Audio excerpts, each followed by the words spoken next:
নমস্কার, শুভ্রার Bengali story telling চ্যানেলের আজকের গল্প শীর্ষেন্দু মুখোপাধ্যায়ের লেখা। গল্পের নাম লড়াই। পালান আমাদের খেতে কাজ করে। সে ভালো লোক কি মন্দ লোক তা বোঝা খুব মুশকিল, তবে সে জানে খুব ভালো মাঞ্জা দিতে। মায়ের 1 নম্বর সে মাছের জন্য 1 নম্বর চার সে তৈরি করে।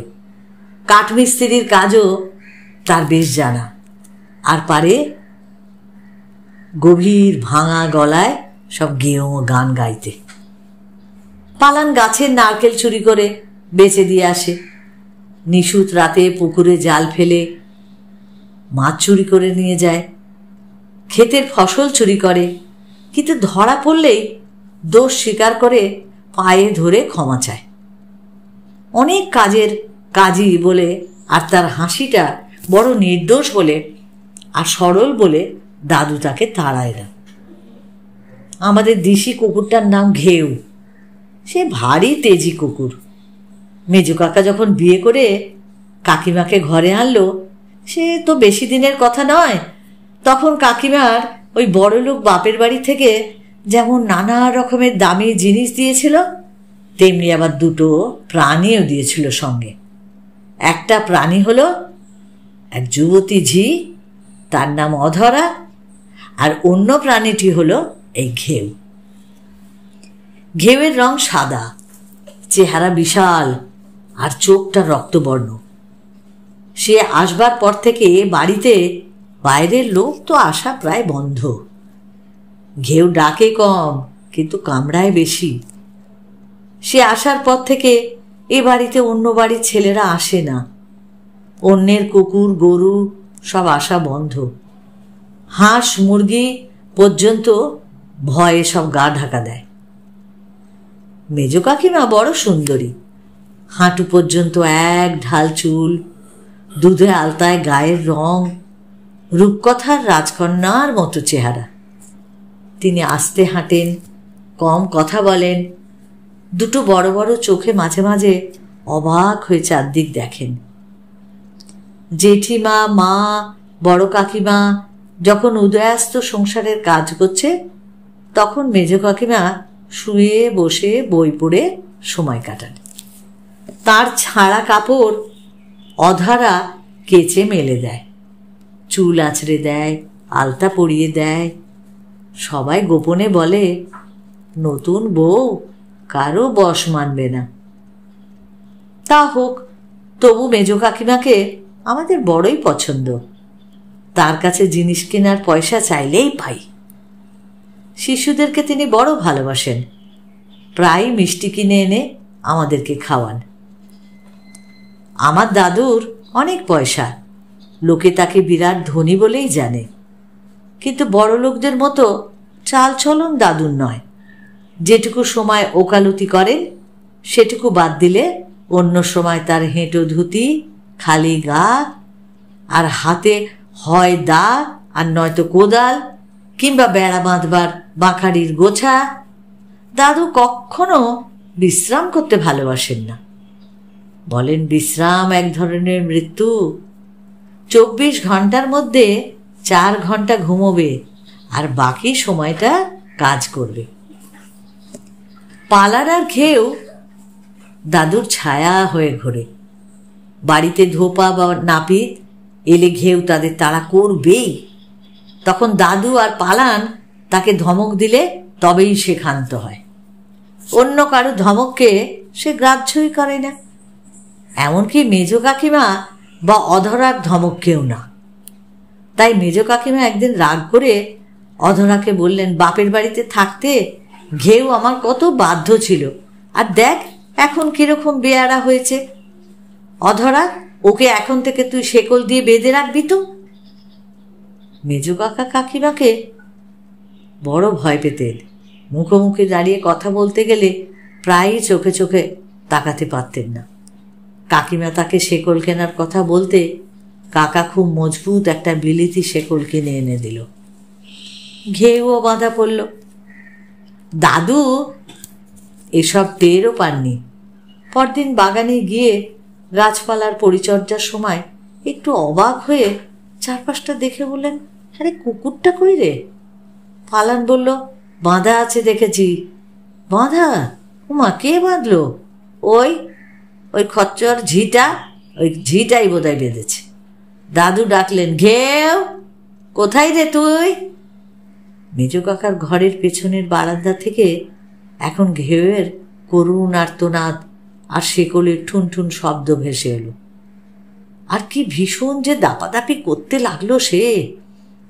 মেজো কাকিমা কঠিন স্বরে ঘেউকে বললেন, বেত খাবে কিন্তু এবার।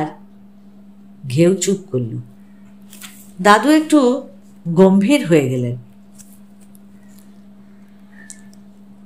আলায় বালায় ঘুরি, অত শত খেয়ালও করি না, তবু টের পেলাম যে বাড়ির হাওয়ায় একটা কিরম থমথমে ভুতুরে ভাব।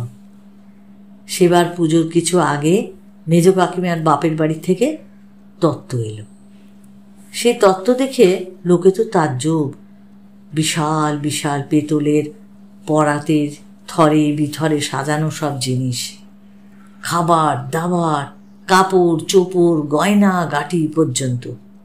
কম করে 15 জন লোক সেটা বয়ে এনেছে, সঙ্গে আবার বল্লমধারী 5 জন পাইক। সে তত্ত্ব দেখতে বিস্তর লোক জমা হয়েছে। ঘেউ বাঁধা আছে বলে লোকে তখন আসতে সাহস পায়।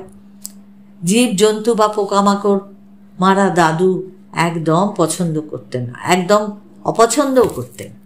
এমনকি সাপ পর্যন্ত মারা নিষেধ ছিল। আমাদের বাড়িতে বহুকাল ধরে একজোড়া গোখরো ঘুরে বেড়ায়। বাস্তু সাপ বলে তাদের আমরা খুব একটা ভয় পেতাম না। তারা যেখানে সেখানে একটা বিড়ে পাকিয়ে পড়ে থাকে, কখনো রোদ পোহায়, হাততালি দিলে আবার চলে যায় ধীরে সুস্থে। এই সাপ দুটোকে ভয় পেতেন কাকিমা। মাঝে মাঝে রাগারাগি করে বলতেন, সাপকে কোনো বিশ্বাস আছে? এক্ষুনি এদের মেরে ফেলা দরকার। তার সে কথায় কেউ কান দেয়নি, এমনকি মেজো কাকাও না। সবাই বিশ্বাস করত সাপ দুটো এ বাড়ির পরম মঙ্গল করছে। মেজো কাকিমার বাপের বাড়ির তত্ত্ব এসেছিল ঠিক দুপুর বেলায়। পুরুষ মানুষ কেউ তখন বাড়িতে নেই।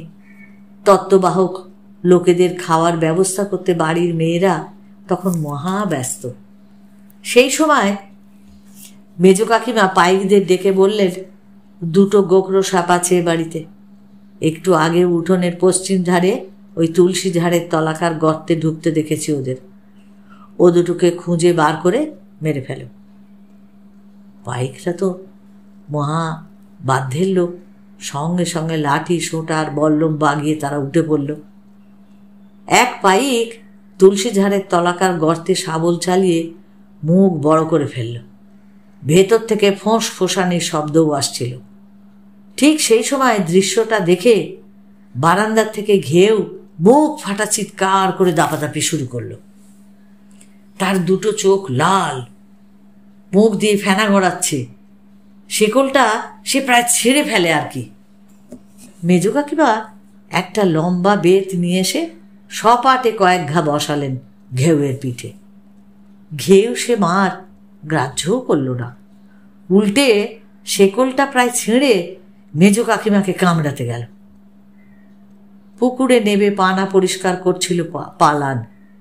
ঘেউয়ের চিৎকারে কি যেন একটা বুঝতে পেরে উঠে এসে সে উঠোনে দাঁড়ালো। বিশাল কালো চেহারা তার, কালো কাঁধে তখনও সবুজ কচুরিপানা লেগে আছে। অবাক হয়ে সে তুলসী ঝাড়ের কাছে পাইকদের কাণ্ড দেখে হঠাৎ দুহাত তুলে ধেয়ে আস্তে আস্তে বলল, সর্বনাশ সর্বনাশ! মেজো কাকিমা তখন রাগে আগুন। পাইকদের চেঁচিয়ে বললেন, এই লোকটা মহাচোর, এটাকে ঠান্ডা করো তো, তারপর ঘাড় ধাক্কা দিয়ে বার করে দাও বাড়ি থেকে। পালান একবার ঘুরে তাকালো মেজো কাকিমার দিকে। মনে হলো এক রাগী দৈত্য তাকিয়ে আছে সুন্দরী রাজকন্যার দিকে। পর মুহূর্তেই পালান লোকড়ির ঘরে গিয়ে একটা প্রকাণ্ড লাঠি হাতে বেরিয়ে লাফিয়ে উঠোনে নামল। ততক্ষণে অবশ্য পাইকরা একটা গোখরো সাপকে বল্লমে গিথে মেরে ফেলেছে। উঠোনে সাপটাকে শুইয়ে তারা অবাক হয়ে সাপটার বিশাল দৈর্ঘ্যটা দেখছিল। দুজন পাইক ওদিকে শাবল আর বল্লমের খোঁচায় দ্বিতীয় সাপটাকে জখম করে ফেলেছে। এই সময় পালানের লাঠি তাদের একজনের কাঁধে পড়তেই লোকটা বাপরে বলে উঠোনে গড়িয়ে পড়ে। অন্য পাইকরা মুহূর্তের মধ্যে সজাগ হয়ে যে যার অস্ত্র হাতে নেয়। তারপরে উঠোন জুড়ে সে এক বিশাল লড়াই বেঁধে যায়। একদিকে পালান একা আর অন্যদিকে 5 জন পাইক সমেত 15 জন জওয়ান। আমাদের মধ্যে সব থেকে ভীতু মেয়ে কমললতা গিয়ে হঠাৎ খুব সাহস করে ঘেউয়ের গলার বকলেস থেকে শেকলের হুকটা সে খুলে দিল। ঘেউয়ের সাদা শরীরটা আলোর ঝলকানির মতো উঠোনে যেন ছুটে গেল। সারা পাড়া জুড়ে বিশাল হাঙ্গামার গোলমাল ছড়িয়ে পড়ল। ভিড়ে ভিড়াক্কার। আমরা ছোটরা তো সেই ভিড়ের পেছনে পড়ে কিছুই দেখতে পেলাম না, শুধু বিকট গালাগাল আর চেঁচানি শুনতে পাচ্ছিলাম। সব লড়াই একসময় থামে।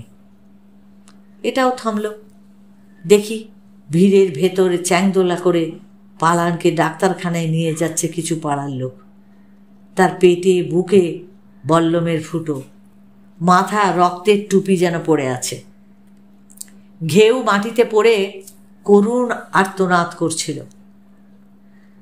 অনেক চেষ্টাতেও সে কোমর আলগা করে দাঁড়াতে পারছিল না। মানুষ কিভাবে যুদ্ধে জিতবে তার কোনো নিয়ম নেই। অনেক সময় মানুষ যুদ্ধে জিতেও হারে, আবার কখনো হেরেও জিতে যায়। এই ঘটনার 2 মাস বাদে দেখা যেত যে পালান আবার ক্ষেতের কাজে নেমেছে। তবে আগের মতো অতটা দৌড়ঝাঁপ তার পক্ষে সে আর পারে না। ধীরে সুস্থে টুকটুক করে কাজ করে বেড়ায়, দাদুর সঙ্গে ছায়া হয়ে লেগে থাকে। ঘেউ আর আগের মতো নেই। তার একটা ঠ্যাং সব সময় যেন উঁচু হয়ে থাকে। 3 ঠ্যাঙে সে নেংচে নেংচে ঘোরে দাদুর সঙ্গে। দাদু নির্বিকার, সেই হেঁটো ধুতি, খালি গা আর হাতে সবসময় গৃহকর্মের নানা সরঞ্জাম।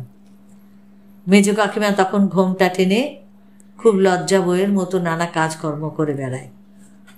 জেঠিমা, মা, কাকিমাদের সঙ্গে একসঙ্গেই খায়, গল্প করে, হাসেও। এখন অধরার বড় কাজ বেড়েছে।